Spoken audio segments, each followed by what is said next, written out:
বিজ্ঞান চতুর্থ অধ্যায় উদ্ভিদে বংশবৃদ্ধি। আমরা গত ক্লাসে ফুলের বিভিন্ন অংশ নিয়ে আলোচনা করেছি এবং স্বপরাগায়ন পরপরাগায়ন নিয়েও আমরা আলোচনা করেছি। তবে স্বপরাগায়ন পরপরাগায়ন কাকে বলে এইটুকু বলেছিলাম এবং পার্থক্যও বলেছিলাম। তো আবার পরাগায়নের মাধ্যমটা মনে হয় বলা হয় নাই। তো পরাগায়নের কয়েকটি মাধ্যম আছে, সেটা হচ্ছে পতঙ্গ পরাগী, বায়ু পরাগী, পানি পরাগী, অর্থাৎ যার যার মাধ্যমে পরাগায়ন সংঘটিত হয়, বা প্রাণীর মাধ্যমে, কীটপতঙ্গের মাধ্যমে এইভাবে পরাগায়ন সংঘটিত হয়। তো ওই বিষয় নিয়ে আমরা সংক্ষেপে আলোচনা করেছিলাম।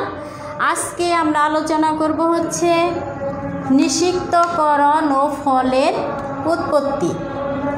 নিষিক্তকরণ, প্রথমে আমরা বলবো যে নিষিক্তকরণ কি বা নিষেক কি।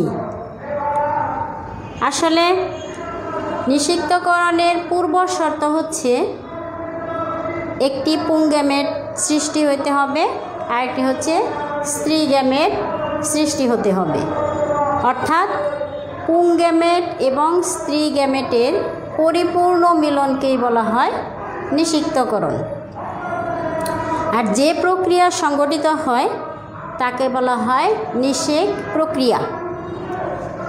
তো আমরা এইখানে আলোচনা করব হচ্ছে নিষিক্তকরণ ও ফলের উৎপত্তি। অর্থাৎ নিষিক্তকরণ হলেই তো ফলের উৎপত্তি হবে। এখন দেখো এই নিষেক প্রক্রিয়াটা কিভাবে সংঘটিত হয়। নিষিক্তকরণ ও ফলের উৎপত্তি আমরা এখানে একটি চিত্র দেখিয়েছি।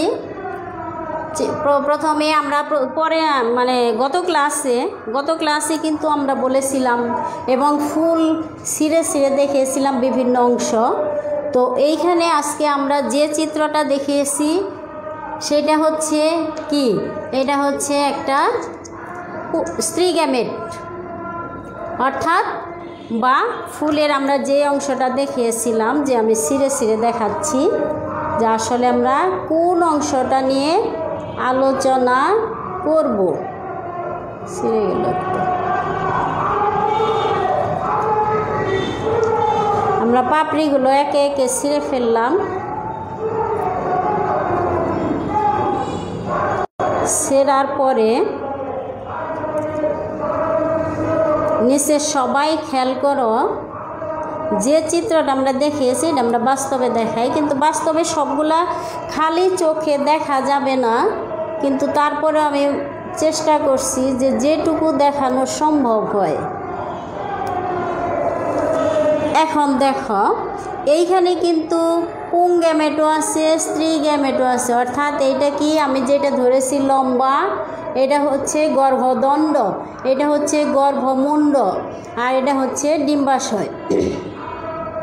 আর এই যে চারিদিকে ছোট ছোট দণ্ডের মাথায় হলুদ হলুদ অংশ আছে, এগুলো হচ্ছে কি পরাগরেণু, অর্থাৎ পরাগধানী। যে পরাগরেণু যার মধ্যে আটকানো আছে সেটা হচ্ছে পরাগধানী। অনেকগুলা কিন্তু পুংকেশর আছে, আর একটা দণ্ডের মতো আছে, এটা হচ্ছে পুংদণ্ড। তো এই যে আমরা চিত্রটা দেখিয়েছি এটা লম্বচ্ছেদ। এটাকে লম্বভাবে ছেদন করলে যা দেখা যাবে সেইটা হচ্ছে আমি এই চিত্রে প্রকাশ করেছি। এখন সবাই খেয়াল করো, এগুলো তো সব খালি চোখে দেখা যাবে না। এটা হচ্ছে আমি সম্পূর্ণটা অংশ দেখালাম, কিন্তু তার ভিতরের অংশগুলো আমি ছবিতে দেখাবো। এখন দেখো এটা লম্বভাবে ছেদন করলে বা ছেদ করলে যে অংশগুলো পাওয়া যাবে সেটা হচ্ছে, প্রথমেই খেয়াল করো, এইখানে আমি বলছিলাম যে পরাগরেণু, এই যে হলুদ হলুদ পাউডারের মতো, এগুলো হচ্ছে পরাগরেণু। এইখানে ইন্ডিকেট করা আছে একদম, এই যে পরাগরেণু। আর এই সম্পূর্ণ অংশটাকে বলা হবে গর্ভমুণ্ড। এই এই যে আমি মাথায় হাত দিয়ে দেখাচ্ছি, এটা হচ্ছে গর্ভমুণ্ড। এখন এই যে দেখো এই চিত্রে দেখাইছি, এটা হচ্ছে সম্পূর্ণ অংশটাকে বলা হবে গর্ভমুণ্ড, অর্থাৎ স্ত্রী কেশরের মাথার অংশটা। এরপরে দেখো পরাগ নালিকা। অর্থাৎ নিষিক্তকরণের সিস্টেম হচ্ছে যে পরাগরেণু কীটপতঙ্গের মাধ্যমে বা বাতাসের মাধ্যমে যে কোনো মাধ্যমে এই পরাগরেণু গর্ভমুণ্ডে স্থানান্তরিত হবে। স্থানান্তরিত হওয়ার পর এই যে গর্ভমুণ্ডে কিছু রস আছে, এই গর্ভমুণ্ডে পতিত হওয়ার পর এই পরাগরেণুগুলা রসগুলো শোষণ করে নেবে এবং তার আকৃতিটা একটু বড় হবে, স্ফীত হবে, মোটা হবে। তারপর এইখানে কি হবে, একটু অঙ্কুরিত হয়ে নিচে ভিতরে নালিকার মতো সৃষ্টি হবে। আমি এটা খালি চোখে দেখা যাবে না, এই যে চিত্রে দেখিয়েছি যে এই যে বলা হয়েছে পরাগ নালিকা, এই পরাগ নালিকা কিন্তু আমরা আগে পড়াইনি। এখন এই পরাগ নালিকা কোত্থেকে আসলো সেটা কিন্তু আমি বললাম যে পরাগ রেণু যখন গর্ভমুণ্ডে স্থানান্তরিত হবে তখন এই পরাগ রেণুগুলো কী হবে, একটু এই রস শোষণ করবে, গর্ভমুণ্ডের রস শোষণ করে স্ফীত হবে। স্ফীত হওয়ার পর এইখান থেকে একটা নালিকার সৃষ্টি হবে, অর্থাৎ নালী বের হবে। নালী বের হয়ে আস্তে আস্তে আসবে কোথায়, একদম ডিম্বাশয়ের দিকে বা গর্ভাশয়ের দিকে, যেটা বলি আমরা সম্পূর্ণটাকে বলা হবে গর্ভাশয়। আর এই যে ভিতরের এই স্ফীত যে ভিতরের অংশ ফাটালে বা লম্বচ্ছেদ করলে যা দেখা যাবে সেটা হবে ডিম্বক। এই নালিকার সৃষ্টির মাধ্যমে আস্তে আস্তে কি হবে, সে গর্ভাশয়ের দিকে চলে আসবে বা ডিম্বকের দিকে বা ডিম্বাণুর সাথে মিলিত হবে। এখন দেখো যে তারপরে কি আছে যে পরাগ নালিকা, তো কি হবে যে রস স্ফীত হয়ে তারপরে অঙ্কুরিত হয়ে নালিকার সৃষ্টি করবে। এরপরে দেখা আছে ডিম্বক, অর্থাৎ যার ভেতরে এই স্ত্রী কোষগুলো অর্থাৎ স্ত্রী গ্যামেট যেটা বলা হয় সৃষ্টি হবে। তারপর কি সম্পূর্ণটাকে একত্রে বলা হবে গর্ভাশয়, এখানে লেখা আছে যে গর্ভাশয়। তারপরে হচ্ছে কি আছে প্রতিপাদ কোষ, তারপরে হচ্ছে ডিম্বাণু। অর্থাৎ এই যে নালিকার সৃষ্টি হয়ে আস্তে আস্তে এই নালিকার ভিতরে দুইটি পুংগ্যামেটের সৃষ্টি হবে, দুইটি পুংগ্যামেটের সৃষ্টি হবে। এখন এই পুংগ্যামেট আস্তে আস্তে কি হবে, এই নালিকার ভিতর দিয়ে এসে এইখানে দেখো হয়তো দেখা যাবে না, কিন্তু এখানে আমি একটু চিত্র এঁকে দেখাই। মনে করো এটা হচ্ছে পরাগ রেণু, এইখানে নালিকার সৃষ্টি হয়ে আস্তে আস্তে ডিম্বাণুর দিকে চলে আসবে। আর এইখানে কি হবে, দুইটি পুংগ্যামেটের সৃষ্টি হবে।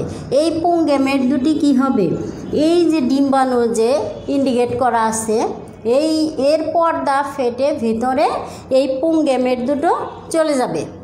যাওয়ার পরে এখন কি হবে, এইখানে মনে করো এইখানে আমি কি বলছি প্রতিপাদ কোষ, আর এই যে এইখানে গৌণ নিউক্লিয়াস যেটা বলা হয়েছে, আর এইখানে তিনটা কোষ আছে। এইটা হচ্ছে কি, এইটা হচ্ছে এই যে আমাদের যে দুইটা পুংগ্যামেট সৃষ্টি হয়েছে এর একটি জায়গায় এর সাথে মিলিত হবে, অর্থাৎ কি ডিম্বাণুর সাথে মিলিত হবে। আর পাশের যে কোষ দুইটা এই দুইটাকে বলা হবে সহকারী কোষ, সহকারী কোষ, সহকারী কোষ। এখন এর সাথে একটি মিলিত হবে আর বাকিটা মিলিত হবে হচ্ছে এই যে সহকারী কোষের সাথে, আরেকটা মিলিত হবে এই সহকারী কোষের সাথে বা এই কোষের সাথে। এই যে সহকারী কোষের সাথে মিলিত হয়ে কি হবে, এটা শস্য বা ফলের সৃষ্টি করবে। সবই কিন্তু আমাদের ফল, এটা মিলিত হয়ে শস্য বা ফলের সৃষ্টি করবে। আর যেটা এই যে ডিম্বাণুর সাথে মিলিত হয়ে এটা কিন্তু বীজের সৃষ্টি করবে, অর্থাৎ যা পরবর্তীতে বংশবৃদ্ধিতে সাহায্য করবে। অর্থাৎ যে পুংগ্যামেটটি ডিম্বাণুর সাথে মিলিত হবে সেটি বীজের সৃষ্টি করবে, অর্থাৎ পরবর্তী বংশধর টিকিয়ে রাখার জন্য। আর সহকারী কোষের সাথে যে আরেকটি পুংগ্যামেটে মিলিত হবে সেইটাই কি করবে, শস্য বা ফলের সৃষ্টি হবে। এই হচ্ছে আমাদের নিষেক প্রক্রিয়া। আমরা কি বললাম তাহলে? এখন দেখো আমি কিন্তু এখানে দুটি চিত্র দেখিয়েছি। এখন দেখো এইখানে আমি যেগুলো বললাম যে পরাগরেণু নিষিক্তকরণ প্রক্রিয়াটা কিভাবে সম্পন্ন হবে, আমরা আবার আরেকটু বলি যে পরাগরেণু যখন গর্ভমুণ্ডে স্থানান্তরিত হবে স্থানান্তরিত হওয়ার পরে তোমরা এই ক্লাসটা দেখে যাতে মানে আবার মনে থাকে, আমি আবার আরেকটু রিপিট করে দিচ্ছি। তো দেখো, পরাগরেণু গর্ভমুণ্ডে স্থানান্তরিত হওয়ার পরে গর্ভমুণ্ডের যে রস থাকে সেই রসগুলা শোষণ করে নিয়ে স্ফীত হয় এবং আকৃতিতে বড় হয়। এরপর কি হয়, যে এই পর্দাটা ভেদ করে সে একটি নালিকার সৃষ্টি করে। নালিকার সৃষ্টি করে অর্থাৎ পরাগরেণুর যে বাইরের একটা আবরণ থাকে সেটা ফেটে একটা নালিকার সৃষ্টি করে। এই নালিকার ভিতরে আবার দুইটি পুংগ্যামেটে সৃষ্টি হয়। সেই নালিকা আস্তে আস্তে কি হয়, যে গর্ভদণ্ডের ভিতর দিয়ে প্রবেশ করে ডিম্বাণুর কাছে চলে আসে। অর্থাৎ এই যে এইখানে একটা ডিম্বক রন্ধ্র আছে, দেখো নিচের চিত্রে স্পষ্ট না, তারপরেও এখানে একটি ডিম্বক রন্ধ্র আছে। এরকম আমি যে আঁকেছি এরকম একটি রন্ধ্রের সৃষ্টি হয়, একটি এদিকেও আবার এদিকেও। এই যেটা হচ্ছে ডিম্বক রন্ধ্র। এই রন্ধ্রের মাধ্যমে কি হয়, পুংগ্যামেটটি ভিতরে অর্থাৎ ডিম্বাণুর সাথে মিলিত হয়। এখন দেখো যে এখানে দেওয়া আছে এই যে ডিম্বক, প্রতিপাদ কোষ, তারপর হচ্ছে ভ্রূণথলি, বাইরের আবরণটাকে এই অংশটাই আবার আলাদা করে দেখানো হয়েছে যাতে তোমরা সহজে বুঝতে পারো। এরপরে দেখো আরেকটি আছে কি, গৌণ নিউক্লিয়াস। এই যে সহকারী কোষ আমি যেটা এইখানে এঁকে দেখিয়েছি সেটা কিন্তু এখানেও দেওয়া আছে, স্পষ্ট বোঝা যায় না বিধায় আমি কিন্তু আবার বোর্ডে এঁকেছি। তারপর দেখো পরাগ নালিকা, যেটা আমাদের এই দিক থেকে চলে আসছে, এইখানে কিন্তু এই ডিম্বাণুটাকে আলাদা করে দেখানো হয়েছে। এখন দেখো এই যে পুংগ্যামেটটি, যে দুইটি পুংগ্যামেট সৃষ্টি হলো, দুইটি পুংগ্যামেট কি হলো, ডিম্বাণুর সাথে মিলিত হলো এবং একটি হচ্ছে যেটা কি হয়, একটি বীজের সৃষ্টি করে, আর সহকারী কোষের সাথে যেটা মিলিত হয় সেটা কি হয়, ফলের সৃষ্টি করে। এখন এই নিষিক্তকরণ এই যে দেখো সম্পূর্ণ কিন্তু সম্পূর্ণটাকে এক কথায় আমরা যেটা আমরা দেখিয়েছি সেটা কিন্তু আমরা গর্ভাশয় বলেছি। এই যে এই অংশটা নিচে যে স্ফীত অংশ এটা কিন্তু। এখন দেখো এই সহকারী কোষ, এই যে পুংগ্যামেট, তোমরা যাতে এই চিত্রগুলা যে কোনো প্রশ্ন মানে এই নিষিক্তকরণ প্রক্রিয়া ও ফলের উৎপত্তির যদি প্রশ্ন আসে তবে কিন্তু এইভাবে চিত্র এঁকে কিন্তু লেবেলিং করতে হবে। লেবেলিং করলে তোমার সুবিধাটা হচ্ছে তুমি সহজে বর্ণনা করতে পারবা। যে কথাগুলো আমি বললাম সেই কথাগুলাই তুমি লিখতে পারবা, যে আসলে এই চিত্রটা যখন তুমি আঁকবা এবং লেবেলিং করবা তখন নিজেই কিন্তু বুঝতে পারবা যে আসলে বর্ণনাটা কেমন হবে। এরপরে দেখো যে ভ্রূণথলি, যার মধ্যে ভ্রূণের সৃষ্টি হয়। এই দেখো গৌণ নিউক্লিয়াস, এই যে এইখানে মাঝখানে দুটি কোষ আছে, তার একটিকে বলা হয় গৌণ নিউক্লিয়াস, আরেকটা হচ্ছে পুংগ্যামেট। এর পরবর্তী অংশ এখানে আমরা দেখিয়েছি এবং এখানেও দেখিয়েছি যে সহকারী কোষ। আর এই হচ্ছে আমাদের নিষিক্তকরণ ও ফলের উৎপত্তির প্রক্রিয়া। এভাবে কি হয়, ফলের উৎপত্তি মানে কি, যে আমরা সবই কিন্তু ফল, শস্যই বলি, আর আম জাম কাঁঠাল, কিন্তু আমরা সাধারণত ফল বলতে বুঝি কি আম জাম কাঁঠাল কলা লিচু এইসবই, কিন্তু আসলে শস্য দানাও কিন্তু ফল। এখন এই ফল সবই কিন্তু আমাদের ফল। তো এই যে এই সিস্টেমেই কিন্তু সকল ফলের উৎপত্তি হয়। এখন এভাবে সৃষ্টি হয়, ফল বলো বীজ বলো শস্য বলো যাই বলো না কেন সবই কিন্তু একই প্রক্রিয়া। আর এই যে মানে প্রক্রিয়াটা নিষিক্তকরণ, এটা কিন্তু একা একা হয় না। আমি একটু আগেও কিন্তু প্রথমে বলেছি যে একটা মাধ্যমের দরকার হয়। মাধ্যমগুলা বাতাসের মাধ্যমে হইতে পারে, কীটপতঙ্গের মাধ্যমে হইতে পারে, বায়ুর মাধ্যমে হইতে পারে, প্রাণীর মাধ্যমে হইতে পারে। তাছাড়া কিন্তু কারণ উদ্ভিদ তো নাড়াচাড়া করতে পারে না, সকল সপুষ্পক উদ্ভিদেই কিন্তু ফলের সৃষ্টি হয়। এখন এই মাধ্যমগুলা মানে কিভাবে মানে পরাগায়নটা সংগঠিত হয়, যে ফুলগুলা খুব আকর্ষণীয়। যেমন এখানে আমি একটা ফুল দেখালাম তোমাদের, ওই লাল টুকটুকা, অর্থাৎ অনেক ডিপ কালারের, দেখতে কিন্তু খুব সুন্দর। আমি এখন ছিঁড়ে ফেলেছি যে কারণে হয়তো মানে বোঝা যাচ্ছে না, কিন্তু যখন আমি প্রথম তোমাদের দেখিয়েছি তখন কিন্তু অনেক সুন্দর লাগছে। বিষয়টা হচ্ছে যখন এই যে কালারগুলা পতঙ্গকে আকৃষ্ট করে, অর্থাৎ আমরা সবাই কিন্তু অনেক সুন্দর কালারফুল ফুল দেখলে আমরা কিন্তু এগুলা মানে ধরতে যাই, তুলতে যাই, কিনতে যাই, দেখতে যাই। তার কারণ হচ্ছে এই যে পতঙ্গও কিন্তু একই রকম, যে এই কালারগুলা দেখে কিন্তু ওরা আকৃষ্ট হয়। আবার কিছু পতঙ্গ আছে যে মধু সংগ্রহের জন্য যায়, এদের পায়ে এই যে পরাগরেণুগুলা এগুলা হচ্ছে আঠালো। আর কিছু কিছু পতঙ্গের পায়ে কাটা থাকে, যার মাধ্যমে এই পরাগরেণুগুলা আটকে যায়, এবং আটকে যাওয়ার পরে সে উড়াল দেওয়া হয়তো আরেকটা ফুলে যায়। এইভাবে কিন্তু পরাগায়ন সংগঠিত হয়। কেউ আকৃষ্ট হয়ে যায়, কেউ মধু সংগ্রহের জন্য যায়। আবার দেখো বাতাসের মাধ্যমে, যেমন ধান গাছ, গম, ধান, এগুলো কিন্তু বাতাসের মাধ্যমে এই পরাগরেণুগুলা একটির সাথে আরেকটি বাড়ি খায়। বাড়ি খাওয়ার পরে এই পরাগরেণুগুলো আরেকটার সাথে, অর্থাৎ যে স্ত্রী ফুলের গর্ভমুণ্ডে স্থানান্তরিত হয়, সেখানেও কিন্তু আঠালো পদার্থ আছে, যে কারণে বাতাসে পরাগরেণুগুলো যাওয়ার পরেও কিন্তু এগুলা গর্ভমুণ্ডে আটকে যায়। আবার কিছু আছে পানির মাধ্যমেও কিন্তু পরাগায়ন সংগঠিত হয়। তার কারণ হচ্ছে পানিতে যে সকল ফুল বা গাছ বা উদ্ভিদ জন্মায়, সেগুলা কিন্তু